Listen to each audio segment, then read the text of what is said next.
Okay, I'm Dr. Valentine. I work with Southern Shore Hospital as a medical officer.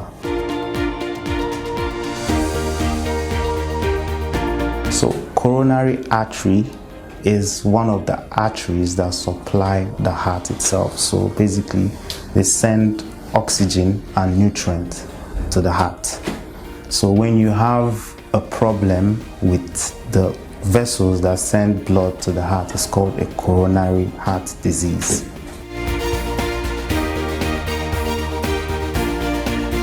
There are things like that we call plaques. Plaques are fat deposition or cholesterol deposition in the vessels, okay, coronary vessels. When they are deposited inside these vessels, they block the free flow of blood into the heart. When you have that problem, the patient starts to have difficulty in breathing, chest pain that is usually tightening. Okay, so these are the problems that you face when you have a coronary artery disease.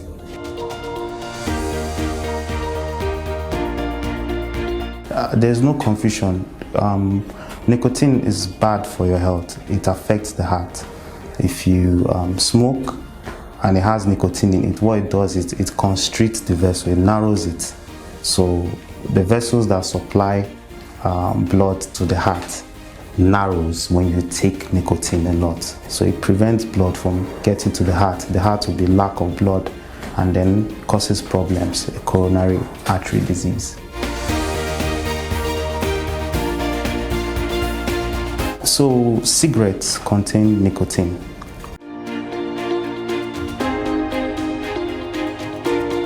No, because weed doesn't contain nicotine, okay?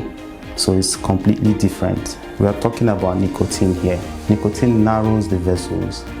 Weed contains THC, it's a completely different chemical compared to nicotine.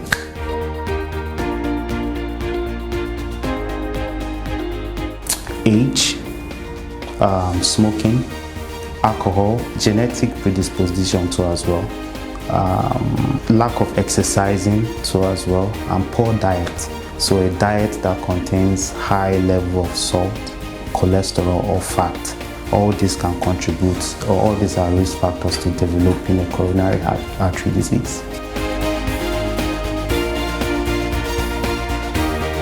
I know it's hard, it's very hard. I talk to my patients every day about it, but these are things you have to do. So that's why it's called your lifestyle modification. It's something that you have to do for life. So watch what you eat, exercise properly too as well. We are what we eat, they say, isn't it? So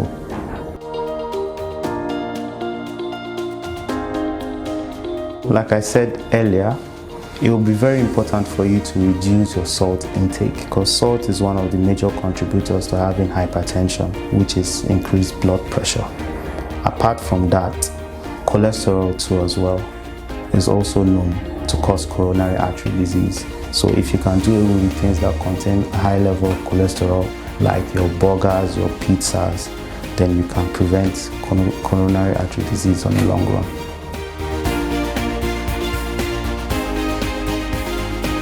I would say 100% if the person does not take steps to preventing it from happening. So it's almost going to happen if you don't take steps to prevent it by your lifestyle modifications that I explained earlier on. So you have to take steps to prevent it from happening, and then of course seeing your doctor on a regular basis too as well.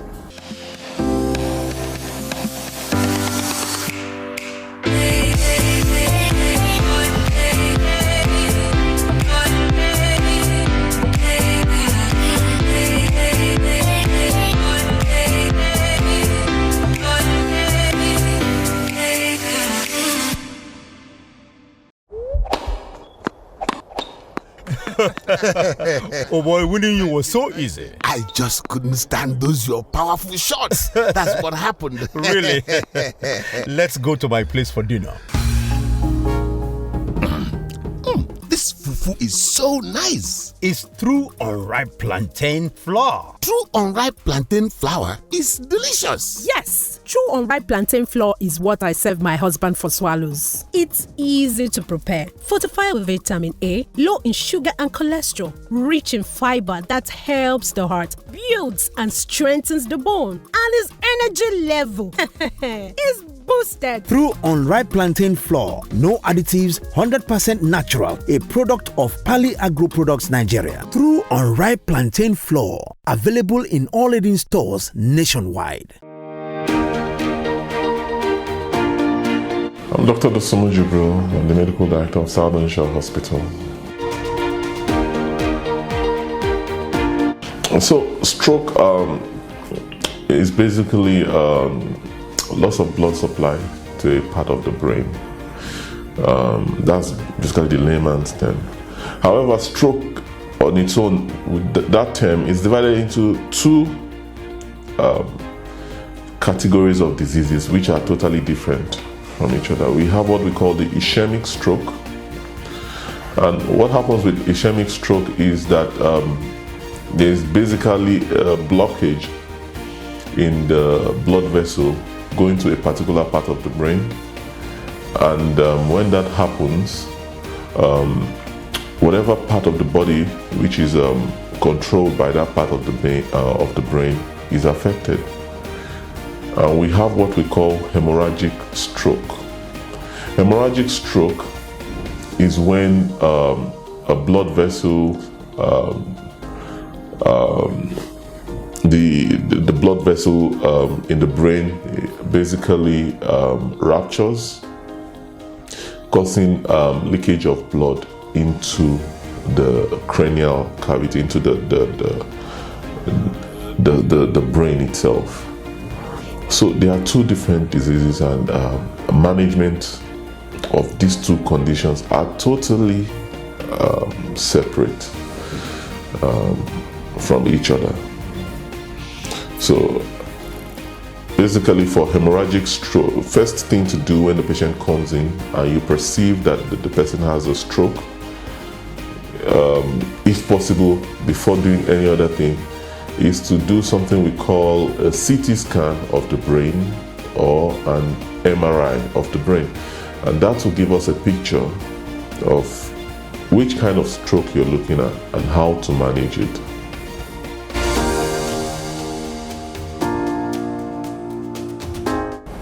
Stroke is also categorized as a cardiovascular disease, and the major causes of stroke are things that also aggravate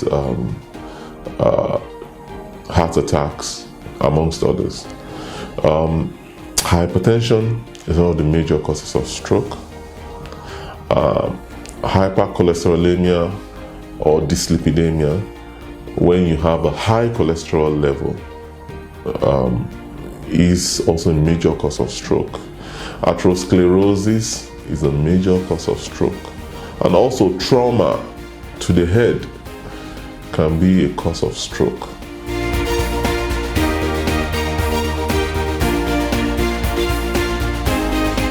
Now, depending on the kind of stroke, most of the time the patient will complain of inability to move a particular hand, or both the hand and the legs, on a particular side of the body. It could also start as weakness on that part of the body and gradually become total inability to function with that part of the body. The speech becomes slurry. A part of the face probably might begin to drop, and the patient might begin to drool, unable to cover or close the mouth or the eye properly. If this happens, the doctor is probably suspecting what we call an ischemic stroke, which means it's a blockage of blood supply to a particular part of the brain. On the other hand, sometimes the patient can complain of sudden headache. The patient complains of a very intense sudden headache. the patient is very restless, the patient is vomiting, and gradually begins to lose consciousness. Hemorrhagic stroke is much more lethal and more difficult to manage than the ischemic stroke.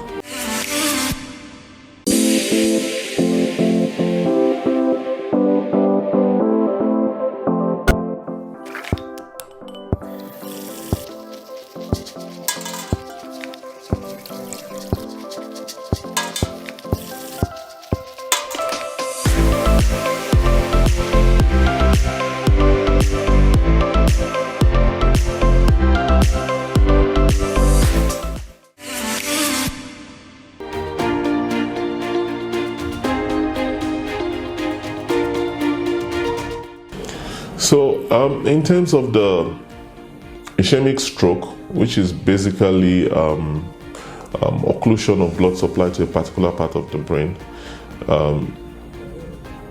the treatment is geared towards reperfusion, that is to help encourage supply of blood to the part of the brain which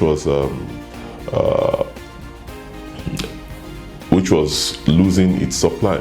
So one of the things you need to do is to thin the blood, to make the blood thinner. And what helps with this is aspirin. Also, if the individual has high cholesterol level, or even regardless, you place the person on anti-cholesterol medications. And then, of course, in that process, the person needs to be rehydrated. And for majority of the cases, after the first 2 or 3 days, after the first 24 hours generally, the person needs to start the physiotherapy process so that they can regain function as fast as possible. However, for hemorrhagic stroke, where there is a ruptured blood vessel in the brain, it is more of a surgical intervention. The pressure in the brain has to be reduced, and in this case you will need a neurosurgeon to open up the skull and help relieve the pressure in the brain. And once the healing is proper, then they can start the physiotherapy also.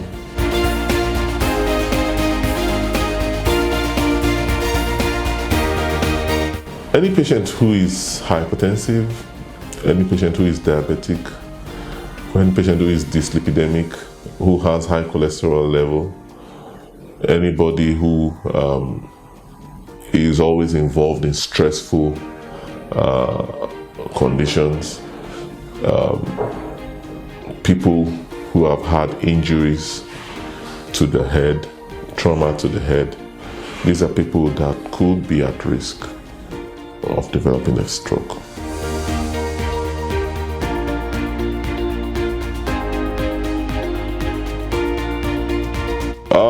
Majority of stroke patients tend to recover.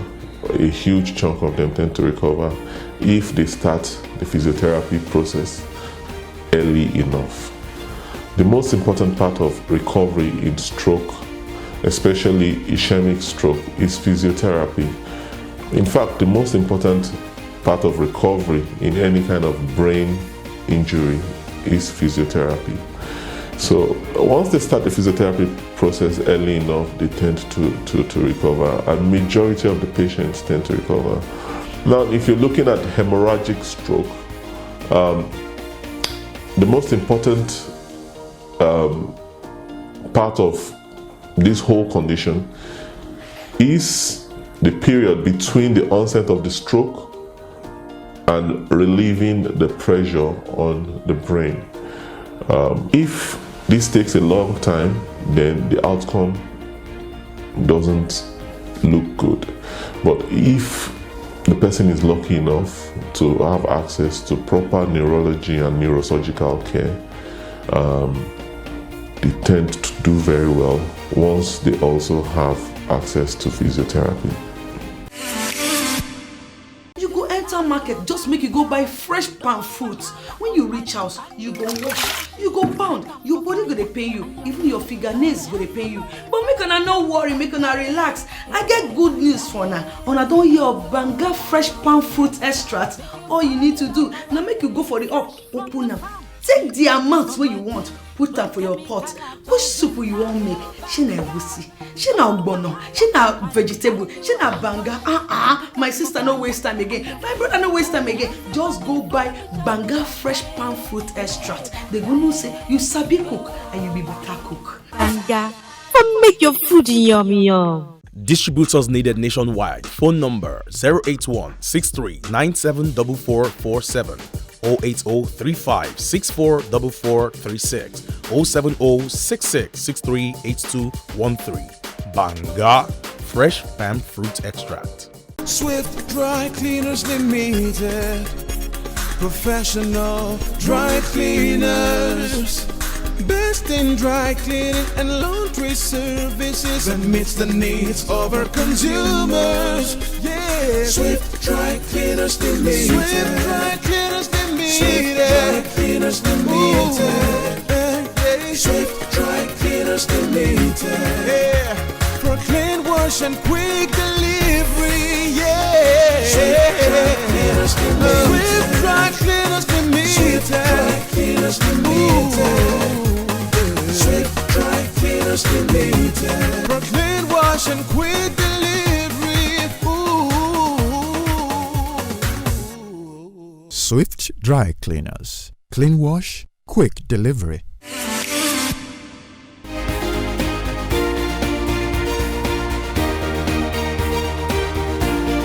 Preventing stroke is mainly number one, if you have any predisposing conditions, if you're diabetic or hypertensive, make sure you take your medications, make sure you exercise, make sure you do your yearly checkups to be sure of your general condition.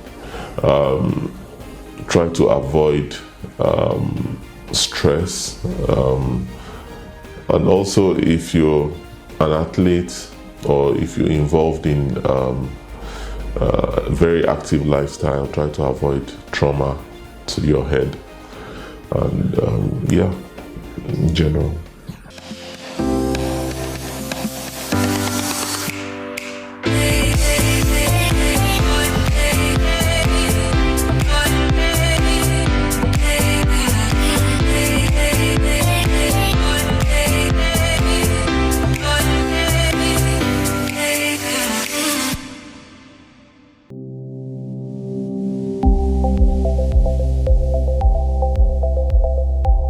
iBrandTV.